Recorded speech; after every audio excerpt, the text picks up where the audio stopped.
Hello there guys, welcome back to Younes Talks Football, welcome back to a brand new video. I hope all of you are doing well today as you get video number 2 out of 2 for the day. Now I have to say, it's quite difficult to get the double uploads out, but I have to be honest, the Sidemen and YouTube All-Stars came in clutch today on a review that I wasn't expecting to do, but I had to do, so you can check it out right here if you are interested in my thoughts on that game that took place earlier today. It's a once in a year activity. It's an annual thing. So yeah, same time again next year, lads. But that was quite a good review to do. I enjoyed that, so you can check that out if you haven't already. My thoughts on Sidemen 8, YouTube All-Stars 5, and I was honest but kind. They're not professional footballers, but just for the YouTube scene, I think it's only right to address what went down there. So have a look if you haven't already.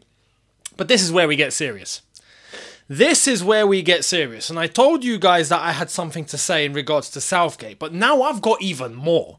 Why? Because England drew 1-1 to Ukraine earlier on today in a European qualifier, and it's taken away England's 100% record. England will be qualifying for the Euros. That's a given. But I'm not talking about having to just qualify for the Euros. That should realistically be a certainty before we've even kicked a ball in the qualifiers. As much as some people want to say that's arrogant, that's the truth. England should be at that level easily. England should be a country trying to compete to win trophies. We've had the players for ages, but we haven't had the correct management, direction, whatever you want to call it, tactics, a system, anything. We've not had it. And we've come so close recently, but we've still not had it. And now from the same gaffer, the same manager, we are seeing things happening. Where today, my mind was blown. Today, my mind was blown. Because before, at least there could be maybe a little bit of reasoning. But tonight, I thought, nah, this is taking the mick. This has gone far. The line's been crossed. What line was it that was crossed? I had a problem earlier on today. From when I saw the lineup. When I saw the England team lineup and I saw the names on there and I saw one in particular, I was like, get Southgate gone now, please. Right now. I'm done with him. Because you're now telling me that you know absolutely nothing. Like, as much credit as we've given Southgate in the past, right? For what he's managed to do with the England team, even though I believe we could have done more. But we have to call a buck a buck. He has taken the England team to its furthest point since anyone has since 1966, right? That's the reality. But now I am really of the mindset of we would have gone further if it wasn't if we hadn't had Southgate. If we had someone else in charge, we probably would have gone on to win the damn stuff. Win the Euros, possibly even go on and win the World Cup in 2018, where we managed to get to Croatia, lose that, and then they went to the final against France and lost. We could have really given France a good game, but we bottled it. Now, why do we keep bottling it? When I see decisions like I saw today on the lineup, one name in particular, who? Harry Maguire. How has Harry Maguire got a call-up? How? Someone explain. I don't want to hear anyone say, oh no, but he plays well when he's playing for England. I don't care. He could look like Cristiano Ronaldo if he's playing for England. And if he does that consistently, he doesn't even do that consistently. He's just sometimes protected with the defenders that he's got around him. But he's not played football for Manchester United. Do you guys understand this? Normally, to get a call-up for the England team, for that specific phase, right? Why do you think there's multiple England call-ups?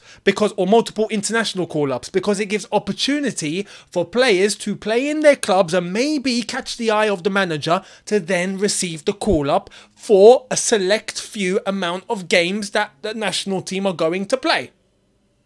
We are in a stage of the international break where we've had a call-up for this phase only.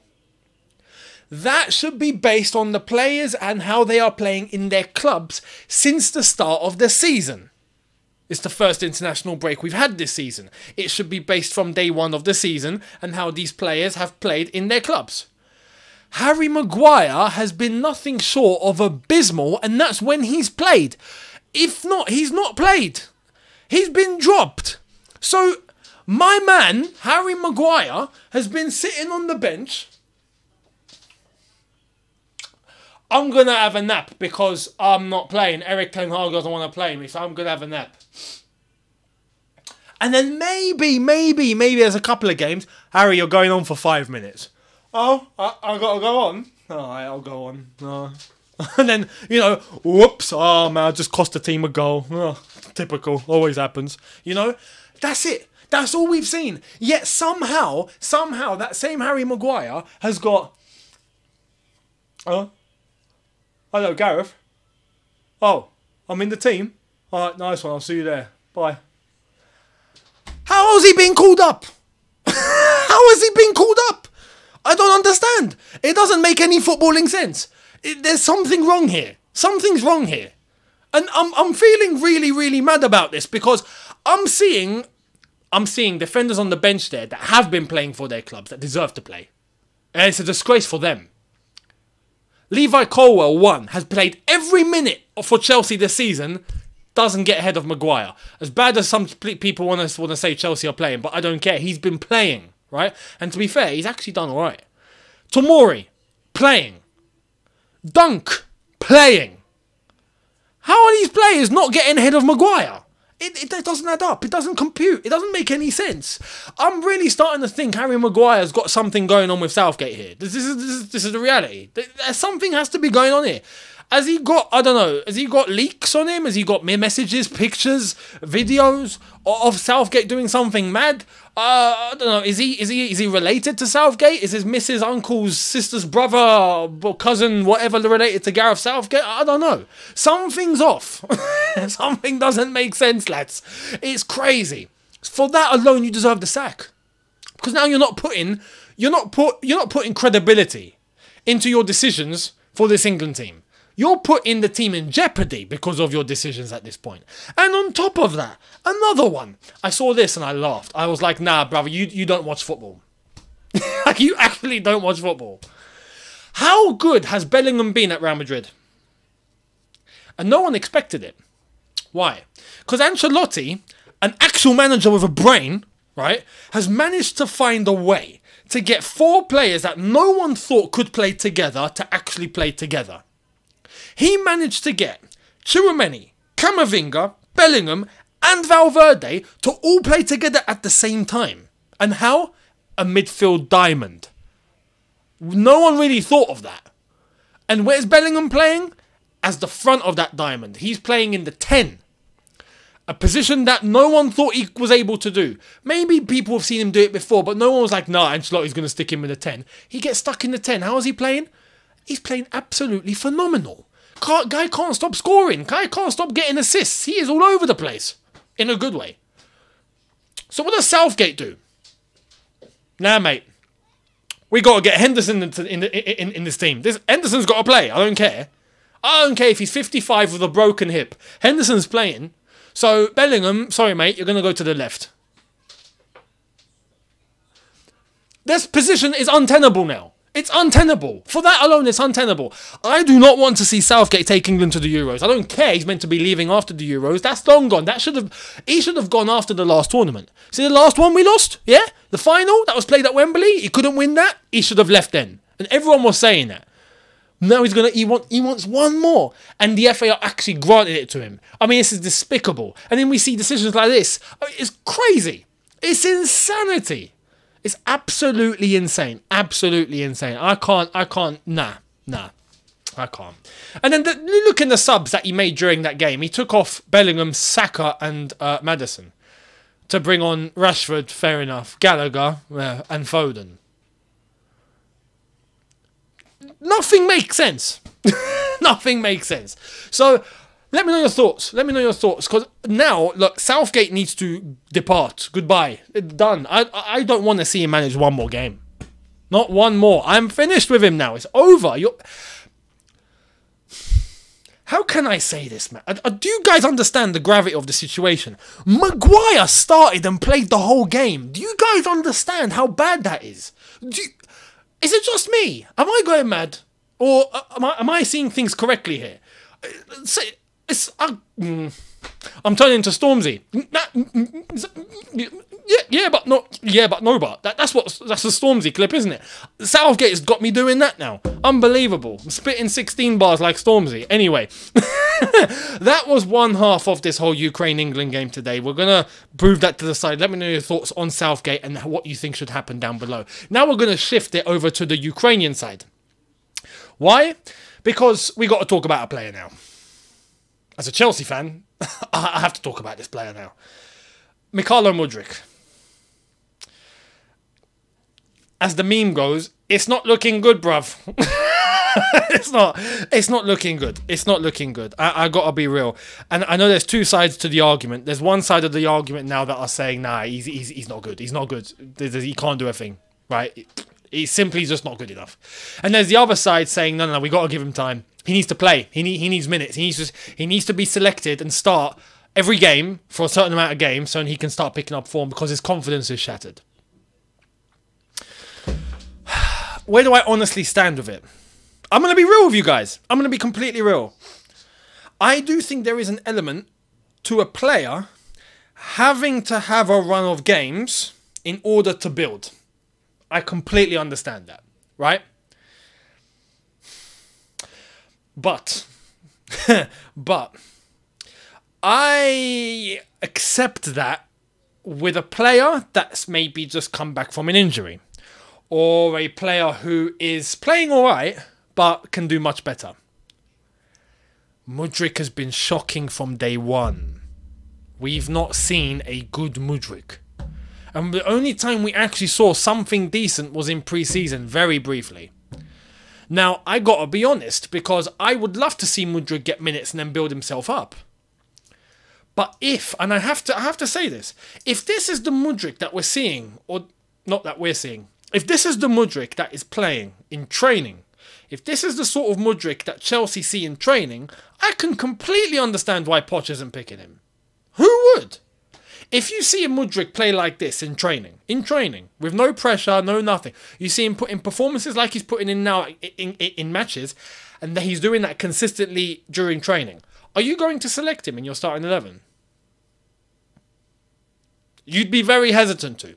Unless he's already shown you something that is mind-blowing, and you know it's there, and you're like, yo, nah, he trains crap, but I'm going to play him. Eden Hazard was a key example, but you already knew what Eden Hazard was about. He used to train rubbish. He was lazy in training, but he plays, because it's Eden Hazard.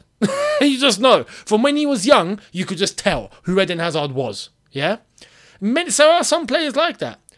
MUDRYK, so far, I have to be honest, from day one, since last season, when Lampard was here, and he was playing, there was nothing.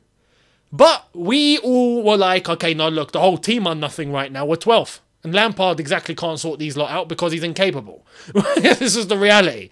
So I feel like he got, hidden amongst the madness that was going on within the football club. But this season, I understand the point of him coming on for only 10 minutes and having to play Chilwell at left wing and whatnot.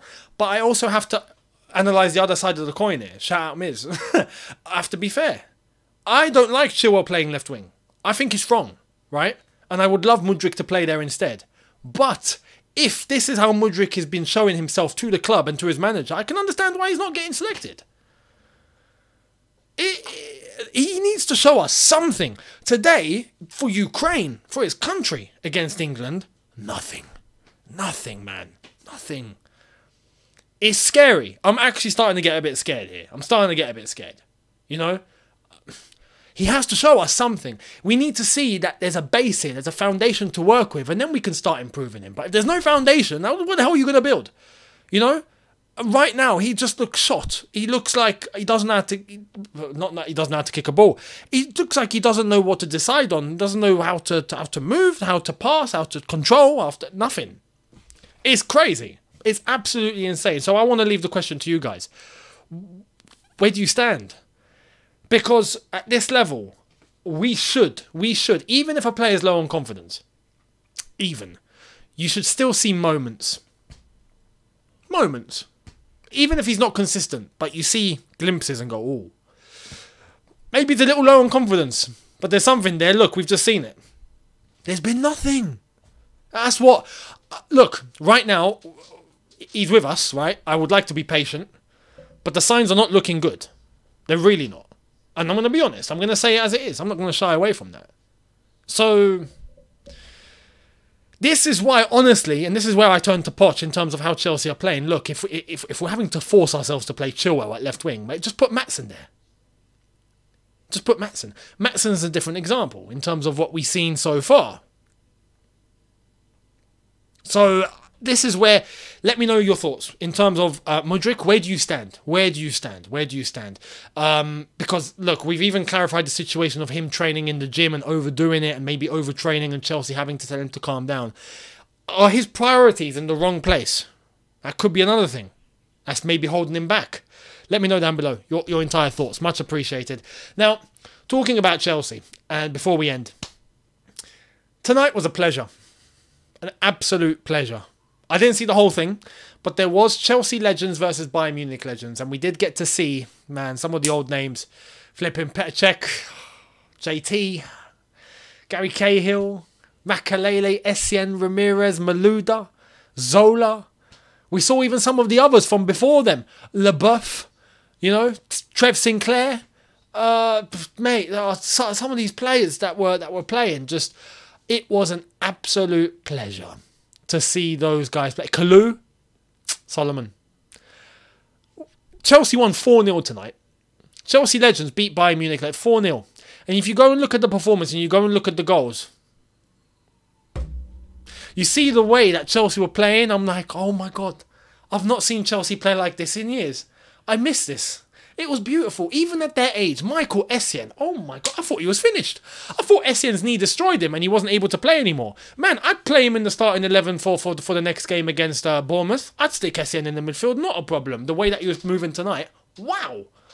JT got on the score sheet as well, fantastic. But you see the link-up play for the first goal between Essien and Ramirez. Essien vision, finds Ramirez on the right-hand side, sends him a nice low ball across the pitch. Ramirez, he's running. He tells him, ball into the box. Beautiful weight. Perfect accuracy. Essien, bottom corner.